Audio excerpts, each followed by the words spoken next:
Volume লিখে search করবেন BOLUME। এই যে দেখুন ভলিউম বুস্টার, ভলিউম বুস্টার লিখে সার্চ করার পরে এই যে অ্যাপসটি ভালোভাবে দেখে রাখুন। এই যে দেখুন ভলিউম বুস্টার, এই অ্যাপসটি আপনারা ইনস্টল করে নেবেন। ওকে, ইতিমধ্যে আবার ইনস্টল করা আছে, আপনারা ইনস্টল করে নেবেন। এরপরে ওপেনে ক্লিক করবেন। ওপেনে ক্লিক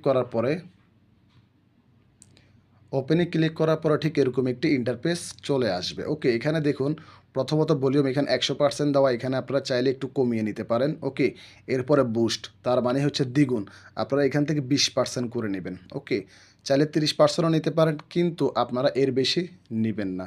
আপনারা যদি 60% 50% ভলিউম দেন তাহলে কিন্তু বিকট পরিমাণ সাউন্ড হবে, তখন কিন্তু আপনাদের স্পিকারের সমস্যা হওয়ার সম্ভাবনা বেশি থাকবে। আপনারা 20% বা 30% দিলেই কিন্তু দ্বিগুণ সাউন্ড হয়ে যাবে। এই যে দেখুন আমি এখন দ্বিগুণ সাউন্ড করে নিয়েছি। এখন এখান থেকে বের হয়ে আমি আপনাদেরকে আবারও আমার অডিও ফোল্ডার থেকে টোনটি বাজিয়ে দেখি।